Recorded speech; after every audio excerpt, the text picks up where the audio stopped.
Monsieur Fogg, if you weren't such a gentleman. Anyway, let's see. I think what we are going to do is we are going to adjust this and leave at 6 p.m. tonight. Yeah, Tyran. Embark on a flying palace. The Blue Flower was a trading vessel carrying fabrics and foodstuffs from Europe to Tyran and the edge of the Indian subcontinent.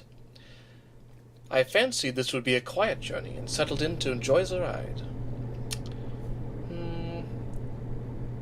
Oh, yeah. Converse. Greetings, Monsieur Morov.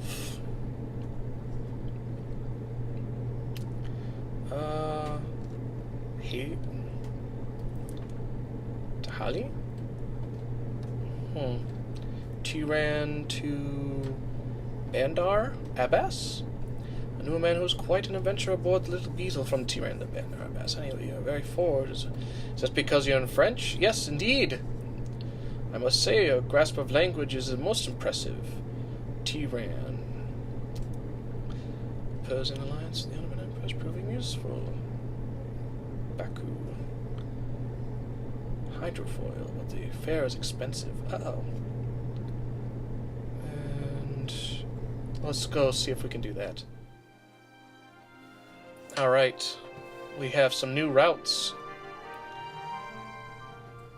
Bandar Abbas. Despite being a good ship, there was some accommodation for select first-class passengers as well. We found ourselves in a compartment across a thin corridor from a woman surrounded by bodyguards, who spoke politely enough with an accent I rather fancied as Slavic. I left her be, not wanting to entangle myself and my master in any sort of trouble, and spent my time tending to Mr. Fogg's needs and getting a much-needed rest myself. Alright. Maybe pull off. Do not trouble me for long. Okay, Tyran. Herat. Baghdad. Darn. Didn't get any stuff. When I left the compartment this morning to fetch hot water, there was a great commotion on deck. We were just passing Mount Elbrus, the highest point in Europe, and the site of the Russian observatory, which several of the gentlemen passengers was pointing to and muttering about darkly. I asked one what it was, and he shrugged at me. No one knows. They say it was looking at the stars. Pah! Another replied. What interest has the Tsar in stars? I heard, the first added, that the volcano itself is of interest, and have heard it is hollow.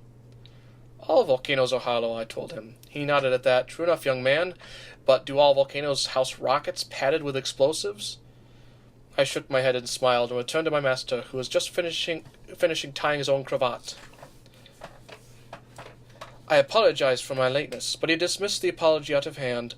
The rest of the journey was untroubled, and we settled down just outside the walls of Tyran before the sun had fully set. Suave. Ooh. Alright. No departures. Market, anything to... Oh, we're going to Bombay. We're not going anywhere. We're going to Bombay now. Whichever way Bombay is where we're going. Istanbul? We've already been to Istanbul.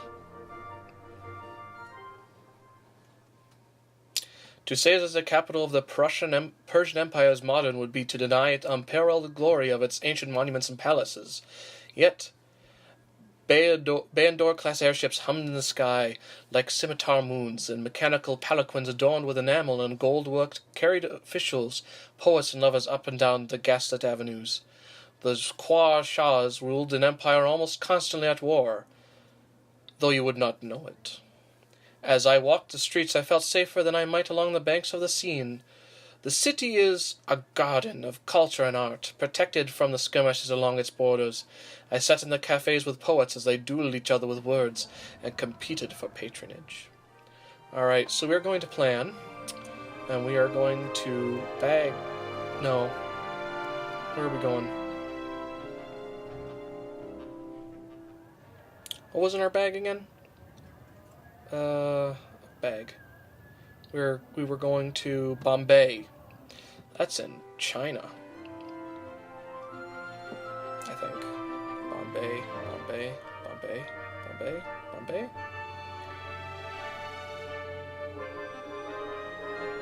Bombay! Hey! So, we are going to Bandar Abbas in 2 days. Gosh! Well, if we went down there, we would get 6,000. How much is it to... Yeah, it's worth. It's worth. Oh, I'm throwing away money. Alright, hotel for 1 day. I wandered the streets once more. The poets and musicians retreated as night fell, and the cafes filled with technicians, drinking heavily sweetened coffee and racing their inventions across tabletops. I sat with the shard engravers, as they took turns to scratch minute symbols in a piece of colored glass. Is that a device? They smiled, and one lifted the shard, turning it this way and that in the gaslight. This is an automaton's brain, or it will be once it's complete. The brains are crafted by hand? How else would it be done? A woman laughed in reply. This is true skill, a young bearded man agreed, eyes behind his jeweler's loop. An artificer's only allowed those with the steadiest hands to become engravers. It is a fine work, I remarked. The finest, a middle-aged fellow by the name of Rafik remarked. In other cultures, a copper lily may be enough for an artificer to complete their education, but we all apprentice to other guilds and craftsmen. To truly make automata, we must be jewelers, architects, shipwrights, cobblers, doctors, and dancers. Must you also learn the skills of a valet? I asked with enthusiasm. He looked over and considered a moment. No. There you have me. You have found one skill we do not need. This explains why I have never seen an automaton with properly waxed hair. Rafik laughed out loud, and we clinked our coffee glasses together. Someone further in called out to the Shah Hanahasha, and we all raised our cups in some wag. May he live forever under the watchful eye of the Prime Minister, and everyone laughed. That is my abiding memory of Tehran, a place where people could be both right and humane. It is a city, I'm sure, that will stand forever. As I left, Rafik pressed a square glass in my hand. It is most suitably broken, he exclaimed, but still beautiful, as so many of us are. Ah, that's so nice. Alright, we're taking apparently a rocket ship.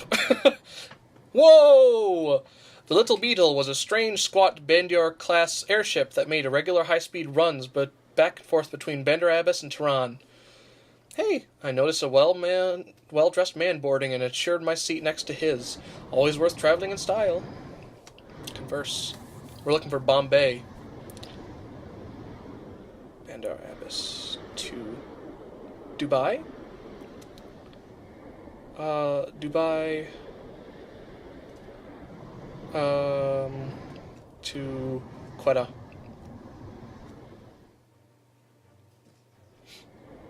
Nope, didn't get one to Bombay, unfortunately. Monsieur Fogg sat implacable, as usual, while I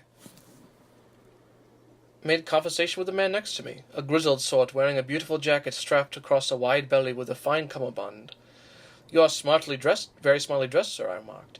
And what sort of ambassador is not? He demanded in return. He stuck out a thick hand. Muhsin Khan, newly appointed ambassador of Persia to the United Kingdom, at your service, sir. You do not need to call me, sir. I answered, I am a mere valet. He smiled. You are a good valet. Then you are worthy of my respect. If you are a bad valet, then I will want to be on your good side so you do not pick my pocket. He then barked a huge laugh and continued to chortle as he turned away to look out the window at the rocky desert below.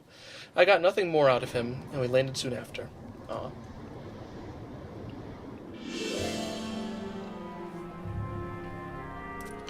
Alright, let's... No... that's not. That's not. In Dvarka. Where's Dvarka?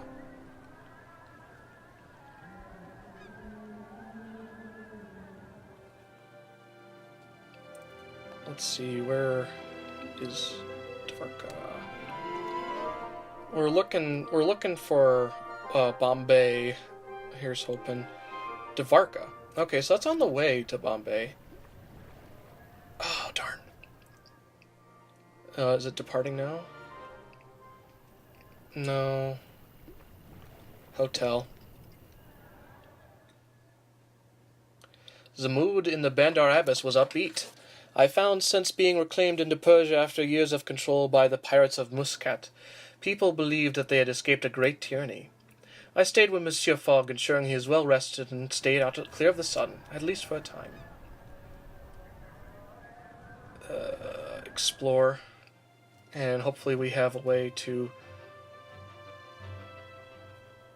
Karachi. Oh, nice. I took a few hours to explore, investigating the various options of how I might continue our journey. Market. What one was?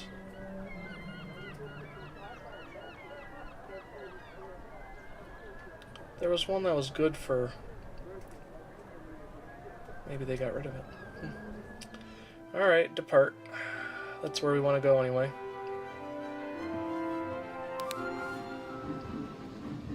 Sorry, Monsieur Fogg, you're going to be tossed and turned a little on our steamship way. The Bed of Brothers was a scheduled departure out of Bandar Abbas busy port, but even as we walked up the gangplank I had an uneasy sense that there was something a little amiss. I was put doubly on my guards the moment we met the captain, a most unsaviour character, given to giggling in the middle of his sentences and rubbing his hands together as though endlessly cleaning off blood. We did our best to ignore him and settled ourselves in our cabin. Let's wait and see. Phileas Fogg attempts round-world adventure. Of course we know that. And we're going to get a conversation and try to get to Bombay so we can get some cash. The first day passed innocently enough. The crew, when we saw them, were cordial, though I sensed something secret behind their smiles, which I could not fathom. Monsieur Fogg seemed, to my mind, a little more on edge than usual, but it was probably due to the lack of decent down feathers in his pillows. Ooh, he's taking damage. Sorry, Monsieur Fogg. I'm going to take care of you because we can't converse. We spent our day in the cabin with the door bolted, taking no risks and meeting no one. The coast of India moved into view with agonizing slowness. I only hoped we would reach it. Still, by nightfall, no real accident had befallen us. I breathed a deep sigh of relief, but we were not ashore yet. Uh-oh. Come on, make it. Right outside the port. Yay, we did it. We arrived in Karachi in the early morning. The captain saw us to the gangplank with a beaming smile. Well, then, he declared, did you enjoy sailing with my little family? It has been a pleasure. The captain nodded vigorously. My brothers have enjoyed your company, gentlemen. Farewell. With that he waved us off. From the shore I looked back and remarked to Monsieur Fogg, I saw some brigands, but they were most decent. That must run in the family, Fogg replied, tapping his nose. Did you see their noses? Whatever do you mean? I demanded. He called them his family. I believe that's exactly what they were. Monsieur Fogg curled his lip, though quite how they related to one another is best left unexplored, I think. With that we left the strange crew and entered the magnificent city of Karachi. Roaring health.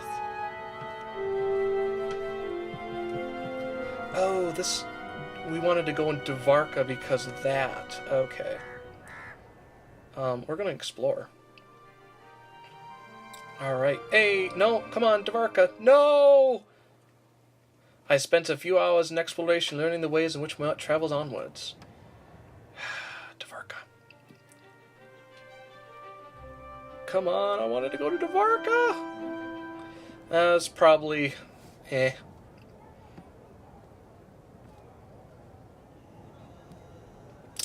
Alright, we'll just spend the night here and get our 6,000 in the morning. The undisputed sovereign of airship travel in Karachi was the brightly dressed lady of middle years by the name of German Ezra. German Ezra, if we are being proper, she corrected. Ezra is my maiden name. I found her to be an excellent businesswoman. We began our conversation discussing all various routes available, but quickly turned to her own transports. I can help you, but where is it that you want to go? Delhi or Bombay? Which is the fastest, I asked. Well, Delhi is slightly closer, but otherwise all my ships are fast. That is why I use them.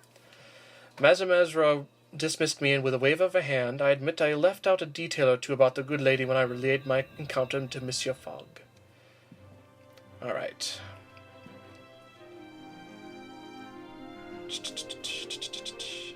Ooh, we're not going to do that.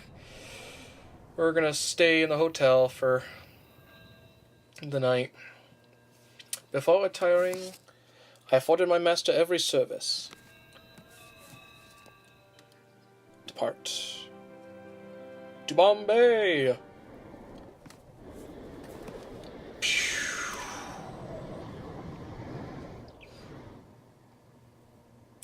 We boarded a metal-clad Savarkar Atomic, headed for Bombay, with a sleek little conveyance, no doubt one of the pride of Madame Ezra's vast passenger fleet. There was a sizable observation deck, and the other passengers clung to the brass railings and peered through the polished glass windows as we sailed through the air. We are now courageous. Yay. Converse. Baichara. Concierge. Bombay. To Calcutta. Calcutta to Oregon.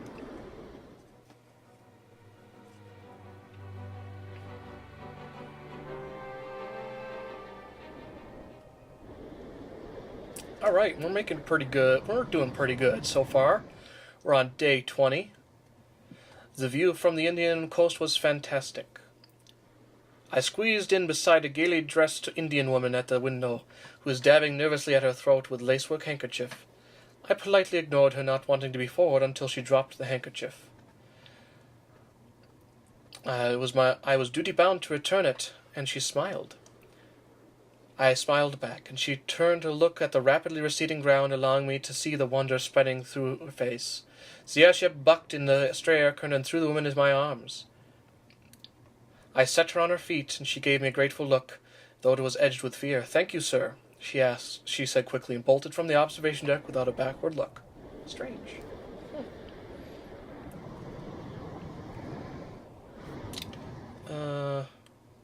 Nope, it's too late. I was a little too hemming and hawing there.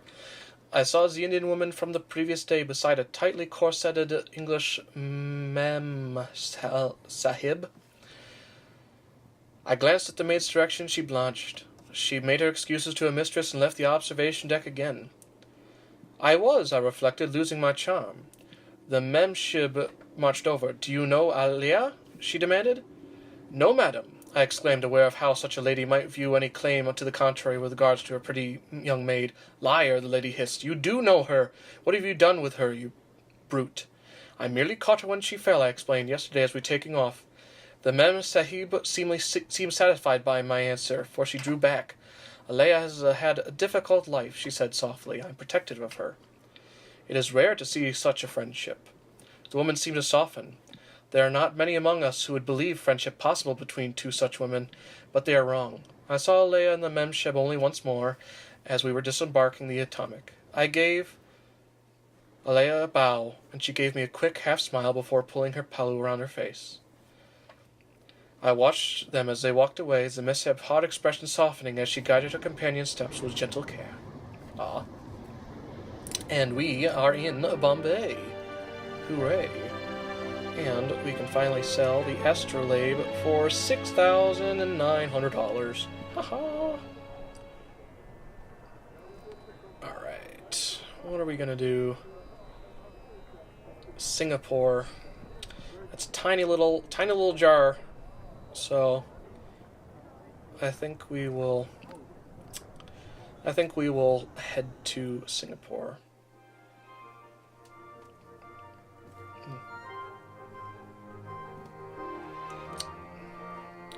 Tomorrow at 1 p.m. Where's Singapore, you ask? I have no idea. Singapore? Singapore's down there. Ooh. Ooh. I bet we could get to it from Rangoon. Alright, looks like we are departing tomorrow for Singapore on day 20.